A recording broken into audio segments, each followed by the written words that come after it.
विशेष न्यायाधीश जे आहेत, मी ज्यांचा न्यायदेतेवरती आमचा विश्वास आहे, त्यांची आमच्या लढ्याला खऱ्या अर्थाने आज साथ मिळाली की त्याच्यामध्ये गजानन मारणे यांना जामीन झाला.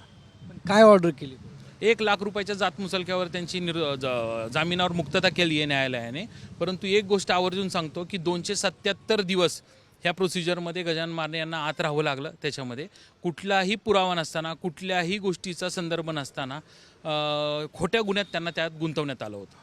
पण मग हे कशासाठी सगळी केलेली होती? अटक खरी होती, खोटी होती? काय निष्कर्ष? नाही, ते स्वतः ते आल्यानंतरून सांगतील. पण न्यायालयीन प्रक्रियेमध्ये जे तपास झाला किंवा ह्याच्यामध्ये झाला, त्याच्यामध्ये अनेक खोटे पुरावे देखील निर्माण करण्यात आले, त्रुटी होत्या त्याच्यामध्ये, आणि त्या त्रुटी आम्ही न्यायालयाच्या निदर्शनास आणून दिल्या.